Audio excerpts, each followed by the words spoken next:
ہاں غلام تھے بیچارے یا نوجوان تھے. نوجوانوں پر بزرگوں کو خود ہی حق حاصل ہوتا ہے جو چاہے کرے. اور غلام تو ملکیت ہوتا ہے, زندہ ذبح کر دے تبھی کوئی پوچھنے والا نہیں. تو جو بیت رہی تھی بلال پر, ابو فقیہ پر, زنیرہ پر, جو ان پر بیت رہی تھی, جو خباب پر بیت رہی تھی, جس طرح ہلاک کیا گیا ہے حضرت سمیہ کو, حضرت یاسر کو, یہ ساری تکلیفیں انہیں بھی تھی. لیکن کیا اس کا یہ بالواسطہ ایذا محمد کے لیے نہیں تھا صلی اللہ علیہ وسلم. آپ کے ساتھی آپ کی جانثار ہیں, لیکن آپ ان سے بھی کیا کہیں, فصبروا فصبروا فصبروا. جب ابو جہل بدترین ٹارچر کر رہا تھا حضرت سمیہ اور حضرت یاسر کو رضی اللہ تعالی عنہما, آپ کے علم میں ہے کیسی کیسی ٹارچر کی ہے. جوان بیٹے کو باندھ دیا ایک ستون کے ساتھ, اس کی نگاہوں کے سامنے برہنہ کیا ہے ماں کو.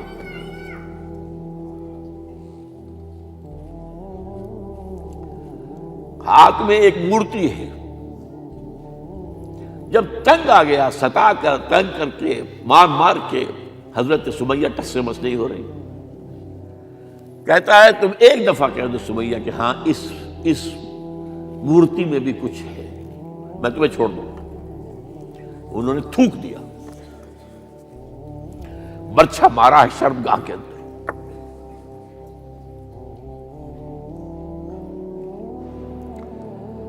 کتنی تکلیف پہنچی ہوگی حضور کو, لیکن آپ گزر رہے. اصبروا یا آل یاسر فإن موعدکم الجنہ. اے یاسر کے گھر والوں صبر کرو, تمہارے استقبال کی تیاریاں ہو رہی ہیں جنت. یہ سیرت کوئی بناتا سناتا ہے, یہ سیرت. یاسر کے ساتھ کیا کیا ہے, 4 اونٹ نر سانڈ, اور ان کے ساتھ رسے باندھ کر ایک رسے سے ان کا ایک بازو باندھا, ایک سے دوسرا بازو, ایک سے ایک ٹانگ, دوسرے سے دوسری ٹانگ. انہیں دوڑایا ہے کہ پرکھتے ہو جیسے قسم کے. یہ دین ایسے ہی قائم نہیں ہوا. عدل و انصاف کا نظام ٹھنڈے ٹھنڈے قائم نہیں ہوتا, گھر میں آرام سے بیٹھے ہوئے قائم نہیں ہوتا. اور سنیے, 3 برس شیب بنی ہاشم کے تو قید ہے, 3 برس. اور یہاں کی قید پر قیاس نہ کریں. یہاں تو جیل میں کھانے کو ملتا ہے, راشن ملتا ہے, جیسا بھی ملتا تو ہے نا.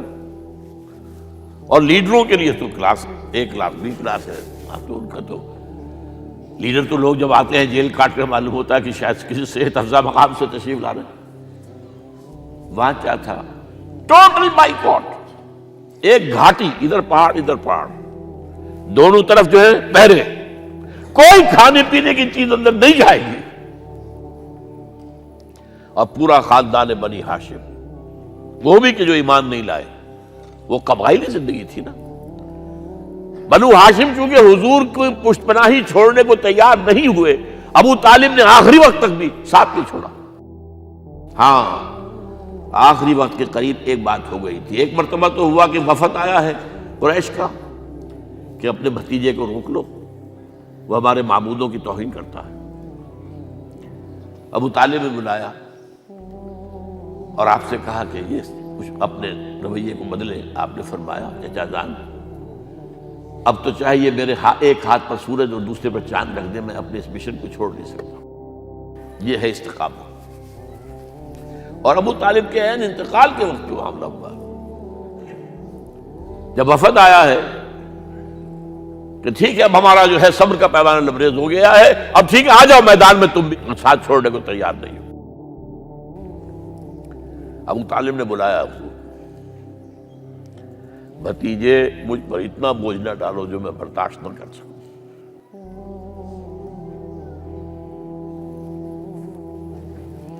حضور کی آنکھوں میں آنسو آ گئے. چچا جان اب تو یا یہ بات بری ہوگی یا میں اپنے آپ کو ختم کر دوں, اسی میں ختم ہو جائے. بہرحال شیب بنی ہاشم میں 3 برس اس حال میں گزرے ہیں ٹوٹل بائیکاٹ، کوئی کھانے پینے کی نہیں۔ کچھ لوگ تھے شریف النفس، مثلا حکیم بن حزام تھے رضی اللہ تعالیٰ، اور بعد میں ایمان لے آئے۔ حضرت خدیجہ کے وہ رشتہ دار تھے، وہ پہاڑ پر چڑھ کر ایک طرف سے رات کی تاریکی میں، دونوں دروازے تو بند ہیں، پہاڑ پر چڑھ کر چوٹی سے نیچے اتر کر کوئی چیزیں کھانے پینے کی دے آئے تو دے آئے، بس صلی اللہ علیہ وسلم۔ کوئی اور ایک آدھ ہوگا ایسا۔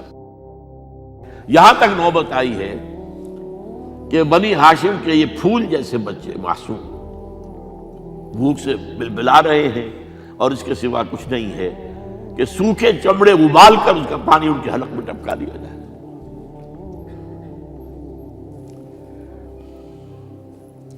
اور جو ہوا وادی طائف میں، جب مکے والوں نے فیصلہ کر لیا کہ آپ قتل کر دو، ابو طالب بھی فوت ہو چکے ہیں، اب کوئی اندیشہ نہیں، کوئی خانہ جنگی شروع نہیں ہوگی، کوئی انٹرا ٹرائبل وار نہیں ہوگی، تو آپ طائف گئے ہیں۔ شاید وہاں کے 3 سردار تھے بڑے، اور یہ طائف اصل میں قریشی کا سمجھیے کہ یہ ان کا گرمیوں کا یہ صحت افزا مقام تھا۔ یہ تمام جو سردار تھے مکے کے، ان کی جائیدادیں وہاں تھی، باغات تھے، اور وہاں کے بھی 3 سردار تھے، تو شاید ان میں سے کسی کو اللہ توفیق دے دے۔ وہاں گئے ہیں اور صرف ایک ساتھ ہیں، حضرت زید بن حارثہ، حضرت ابو بکر بھی ساتھ نہیں، سائے کی طرح ساتھ رہنے والا بھی ساتھ نہیں تھا۔ وہاں جا کر جو آپ نے تینوں سے بات کی ہے، تینوں نے وہ باتیں کہی ہیں جو کلیجے کو چیر جائیں۔ تمہارے سوا کوئی اللہ کو نہیں ملا تھا رسول بنانے، جاؤ چلے جاؤ۔ ایک کہتا ہے فوراً چلے جاؤ یہاں سے، اس لیے کہ ہو سکتا ہے کہ تم سچے ہو تو کہیں میں تمہاری توہین نہ کر دوں، اور یہ بھی ہو سکتا ہے تم جھوٹے ہو تو جھوٹے کو میں منہ نہیں لگانا چاہتا۔ 3 دن کی یہ سختی، اور اس میں کیا ہو رہا ہے، اسٹریٹ ارچنز جو کہلاتے ہیں ہمارے یہاں، ٹھوکرے گلیوں کے، انہیں اشارہ کر دیا ذرا ان کی خبر لو، اب وہ پتھراؤ کر رہے ہیں۔ جیسے ہمارے ہاں کوئی آ جاتا ہے، کوئی نیم پاگل یا کوئی اور کسی طرح کا مست قسم کا آدمی، اور اس کے اوپر چھوکرے چاروں طرف ہوں اور ستا رہے ہوں، یہ نقشہ تھا، اور طائف کی گلیاں تھیں، اور محبوب رب العالمین تھے۔ ادھر سے پتھر آ رہے ہیں تو زید بن حارثہ رکاوٹ بن گئے ہیں، لیکن پیچھے سے آ رہے ہیں، وہ کیسے روکیں گے؟ پیچھے جاتے ہیں تو ادھر سے آ رہے ہیں، جسم لہو لہان ہے، خون رس رس کر زخموں سے جوتیوں میں آ کے جم گیا ہے۔ پھر وہاں سے آپ نکل کر گئے ہیں، ایک باغ میں تھوڑی سی پناہ لی ہے تھوڑی دیر کے لیے، جوتے بڑی مشکل سے اترے ہیں، خون جمع ہوا، اور وہ جو پھر دعا نکلی ہے آپ کے، وہ کلیجے کو چیر جانے والی ہے۔ اللہم الیک اشکو ضعف قوتی وقلت حیلتی وحوانی علی الناس، اے اللہ تیری جناب میں فریاد لے کر آیا ہوں، اپنی قوت کی کمی کا، اپنے وسائل کی کمی کا، اور لوگوں میں جو رسوائی ہو رہی ہے، الی من تکلنی الی بعید یتجہمنی او الی عدو ملکت امری، مجھے کس کے حوالہ کر دیا ہے، مجھے دشمن کے حوالے کر دیا جو چاہے میرے ساتھ کر گزرے۔ فریاد ہے کہ نہیں؟ بڑی زوردار فریاد ہے، بڑی زوردار، لیکن پھر مقام عبدیت کا ظہور ہوتا ہے۔ ان لم یکن علی غضبک فلا ابالی، اے اللہ اگر تو ناراض نہیں ہے، مجھے اندیشہ یہ ہو گیا کہ کہیں تو ناراض تو نہیں ہو گیا ہے، کہیں تو نے میرا ساتھ تو نہیں چھوڑ دیا ہے۔ اگر تو ناراض نہیں ہے تو مجھے کوئی پرواہ نہیں، جو ہو سو سر تسلیم خم ہے جو مزاج یار میں آئے۔ واپس آئے ہیں تو مکے میں داخل نہیں ہو سکتے تھے، وہاں تو قتل کا فیصلہ ہو چکا، باہر ہی آپ نے ڈیرا لگایا، زید بن حارثہ کو بھیجا، فلاں شخص کے پاس جاؤ کہ تم اگر امان میں لے لو محمد کو تو محمد آ جائیں، میں تو میری یہ پوزیشن نہیں ہے، میں قریش کے مقابلے میں امان نہیں دے سکتا۔ دوسرے کے پاس بھیجا، اس نے بھی کچھ ایسے جواب دے دیا۔ تیسرے کے پاس جب گئے حضرت زید، مطعم بن عدی، اس نے کہا ٹھیک ہے، میں امان دیتا ہوں محمد کو، وہ آ جائے مکے میں۔ حضور سے آگے کہا، حضور نے فرمایا نہیں جا کر کہو، آ کر لے کر جا۔ کیوں؟ کیا پتہ اچانک جو ہے میرے داخل ہوتے ہی کوئی مجھ پر حملہ کرے، قتل کر دے۔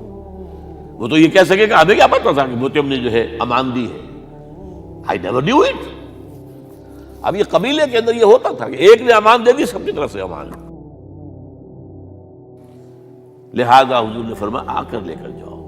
وہ اپنے 6 بیٹوں کو ہتھیار سجا کر لے کر آیا ہے اور پھر لے کر گیا حضور کو، کہتا ہوا گزر رہا ہے راستے میں، لوگوں سن لو محمد میری امان میں ہے صلی اللہ علیہ وسلم۔ اس لیے آپ کو مکے کے اندر پھر 2.5 سال مزید رہنے کا موقع ملا ہے، اور اتنا بڑا احسان آپ نے مانا پھر مطعم بن عدی کا کہ غزوہ بدر میں جب 70 اسیر تھے قریش کے حضور کے پاس، تو آپ نے فرمایا تھا کہ اگر آج مطعم زندہ ہوتا اور وہ سفارش کرتا تو میں ان سب کو چھوڑ دیتا بغیر کسی فدیے کے۔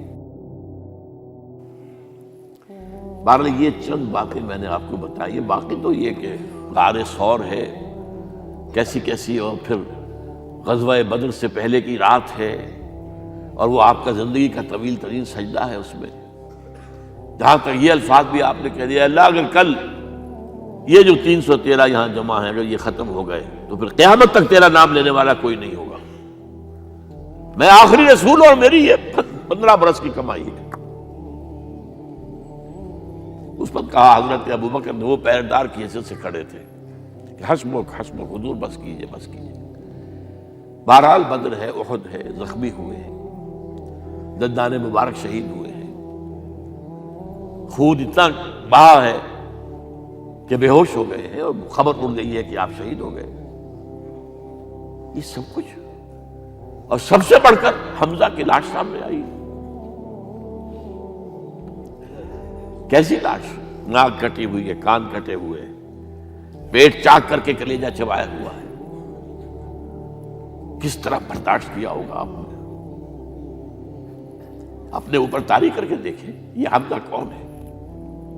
چچا ہے، دودھ شریک بھائی ہے، خالہ زاد بھائی ہے، ساتھ کا کھیلا ہوا ہمجولی ہے، اور اس کی لاش ہے۔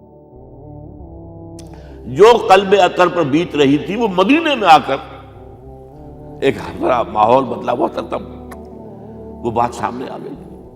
جب آپ مدینے واپس تشریف لائے ہیں تو ظاہر بات ہے کہ زیادہ انصار کے لوگ تھے جو شہید ہوئے تھے۔ بدر میں مہاجرین تو میرے خیال ہے 1/4 تھے نمبر کے اندر، 3/4 تو انصاری تھے۔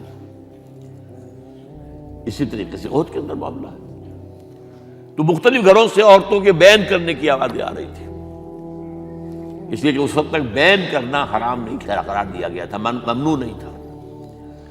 آوازیں سن کر حضور کی زبان مبارک سے نکل گیا، اما حمزہ تو فلا بواکی لہو، ہائے حمزہ کے لیے تو کوئی رونے والی بھی نہیں ہے۔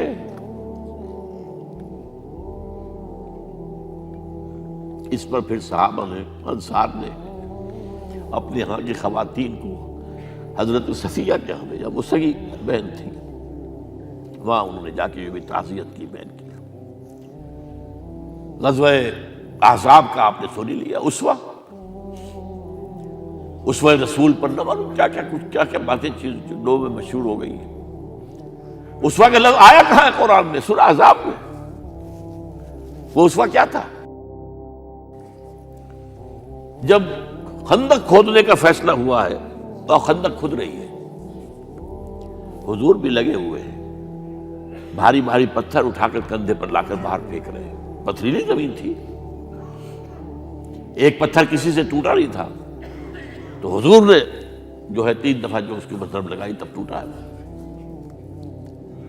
لیکن یہ کہ کئی دن کے فاقے ہو چکے تھے، کھانے کو کچھ نہیں، پورا محاصرہ تھا، 12,000 کا لشکر گھیرے ہوئے، یہاں تک کہ آپ کو معلوم ہے کہ گھروں کے اندر بیت الخلاء تو نہیں ہوتے، باہر جاتے تھے قضاء، اس کا کوئی امکان نہیں۔ شدید ترین آزمائش جو ہوئی ہے اس کا نتیجہ ایک طرف یہ نکلا کہ منافقین کا نفاق ان کی زبانوں پر آ گیا۔ قرآن مجید میں ہے یہ انہی آیات میں، ما وعدنا اللہ ورسولہ الا غرورا، ہمیں تو اللہ اور اس کے رسول نے دھوکہ دے کے مروا دیا۔ ہم سے کہا تھا کہ قیصر و کسریٰ کے خزانے تمہارے قدموں میں آئیں گے، اور حال یہ ہے کہ اب رفع حاجت کے لیے باہر نہیں جا سکتے، کھانے کو کچھ نہیں۔ اس وقت کچھ صحابہ آئے ہیں حضور صلی اللہ علیہ وسلم سے، دیکھیے فاقے سے کمر دوہری ہوئی جا رہی ہے، ہم نے اپنے پیٹوں پر پتھر باندھے ہوئے، چادروں کے ساتھ پتھروں کسا ہوا تاکہ کمر سیدھی رہے۔ حضور نے اپنا کرتا مبارک اٹھا کر دکھایا، 2 پتھر بنے ہوئے۔ یہ ہے اسوہ، یہ ہے آپ کی سنت، آپ کا اسوہ حسنہ۔ لیکن اس اسوہ حسنہ سے فائدہ کون اٹھا سکتا ہے؟ لقد کان لکم فی رسول اللہ اسوۃ حسنۃ لمن کان یرجو اللہ والیوم الآخر وذکر اللہ کثیرا۔ اسوہ تو اپنی جگہ ہے، قرآن میں ہدایت سب کے لیے، ھدی للناس، لیکن فائدہ اٹھائیں گے صرف متقین، ھدی للمتقین ہے سب کے لیے، اسوہ سب کے لیے ہے، لیکن استفادہ وہی کر سکے گا جو 3 شرطیں پوری کرے: اللہ اور یوم آخر پر ایمان، اور اللہ کا ذکر کثرت کے ساتھ کرے۔ بہرحال یہ میں نے آپ کے سامنے اس حوالے سے رکھا ہے، یہ اسوہ جو ہے حضور کا، یہ ہم پر اتمام حجت ہے۔ دیکھیے نوٹ کیجئے، پوری نوع انسانی پر اتمام حجت، اسلام کا نظام عدل اجتماعی جو قائم کر کے دکھا دیا، حجت قائم، اسے انگریزی میں کہتے ہیں اٹس ڈویبل، کیا جا سکتا ہے، یہ کام ہو سکتا ہے، اس لیے کہ زمین پر قدم بقدم چل کر یہ انقلاب آیا، محنت سے آیا، مشقت سے آیا، ایثار سے آیا، قربانیوں سے آیا، تکلیفیں جھیل کر آیا، صبر و مصابرت سے آیا، استقامت و مقاومت سے آیا۔ یہاں پر معجزوں کی کار فرمائی نہ ہونے کے برابر ہے۔ یہاں دھوپ سے بچانے کے لیے کوئی اللہ نے صاحبان نہیں دیا، ظل اللہ علیکم الغمام، اور بھوک سے بچانے کے لیے من و سلوہ نازل نہیں ہوئے۔ غزوہ تبوک میں ایسا بھی ہوا ہے کہ 3 مجاہدین کا 24 گھنٹے کا راشن ایک کھجور، ایک نے منہ میں رکھی، کچھ چوس لی، کچھ گلوکوز چلا گیا اس میں سے، دوسرے کو دے دی، اس نے چوس لی، پھر تیسرے کو دے دی۔ من و سلوہ نازل نہیں ہوئے۔